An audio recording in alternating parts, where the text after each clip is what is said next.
بسم اللہ الرحمن الرحیم۔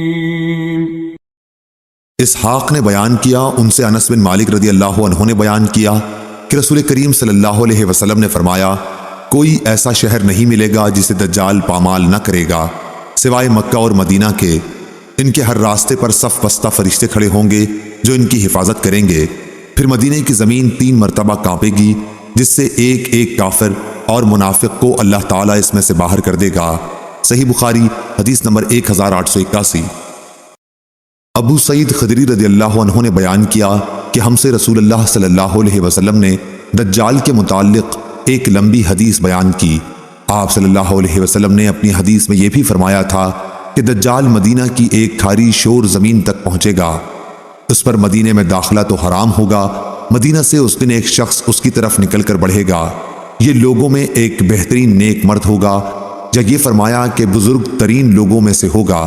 وہ شخص کہے گا کہ میں گواہی دیتا ہوں کہ تو وہی دجال ہے جس کے متعلق ہمیں رسول اللہ صلی اللہ علیہ وسلم نے اطلاع دی تھی۔ دجال کہے گا، کیا میں اسے قتل کر کے پھر زندہ کر ڈالوں تو تم لوگوں کو میرے معاملے میں کوئی شبہ رہ جائے گا؟ اس کے حواری کہیں گے نہیں، چنانچہ دجال انہیں قتل کر کے پھر زندہ کر دے گا۔ جب دجال انہیں زندہ کر دے گا تو وہ بندہ کہے گا، واللہ اب تو مجھ کو پورا حال معلوم ہو گیا کہ تو ہی دجال ہے۔ دجال کہے گا، لاؤ اسے پھر قتل کر دوں، لیکن اس مرتبہ وہ قابو نہ پا سکے گا۔ صحیح بخاری حدیث نمبر 1882۔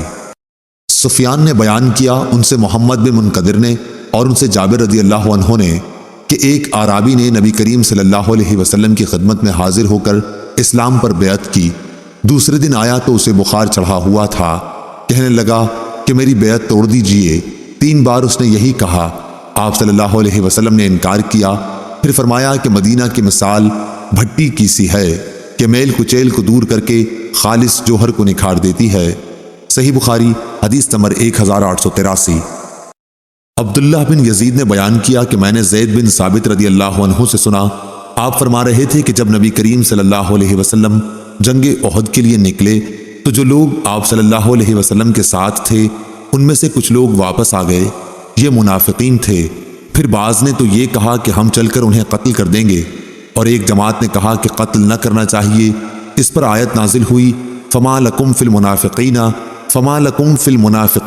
فئتین، اور نبی کریم صلی اللہ علیہ وسلم نے ارشاد فرمایا کہ مدینہ برے لوگوں کو اس طرح دور کر دیتا ہے جس طرح آگ میل کچیل دور کر دیتی ہے۔ صحیح بخاری حدیث نمبر 1884۔ وہب بن جریر نے بیان کیا، ان سے ان کے والد نے بیان کیا، انہوں نے یونس بن شہاب سے سنا اور انہوں نے انس رضی اللہ عنہ سے کہ رسول اللہ صلی اللہ علیہ وسلم نے فرمایا کہ اے اللہ، جتنی مکہ میں برکت عطا فرمائی ہے مدینے میں اس سے دگنی برکت کر۔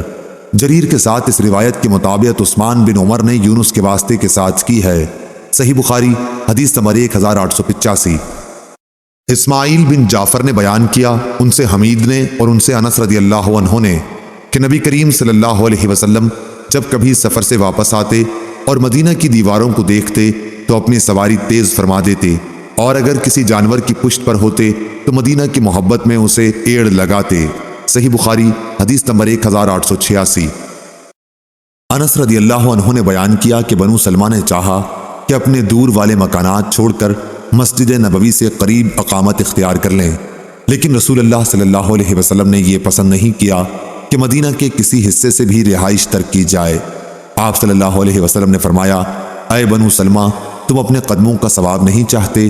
چنانچہ بنو سلمہ نے اپنی اصلی اقامت گاہ میں ہی رہائش باقی رکھی۔ صحیح بخاری حدیث نمبر 1887۔ خبیب بن عبد الرحمن نے بیان کیا، ان سے حفص بن عاصم نے اور ان سے ابو ہریرہ رضی اللہ عنہ نے کہ نبی کریم صلی اللہ علیہ وسلم نے فرمایا، میرے گھر میرے ممبر کے درمیان جنت کے باغوں میں سے ایک باغ ہے، اور میرا ممبر قیامت کے دن میرے حوض کوثر پر ہوگا۔ صحیح بخاری حدیث نمبر 1888۔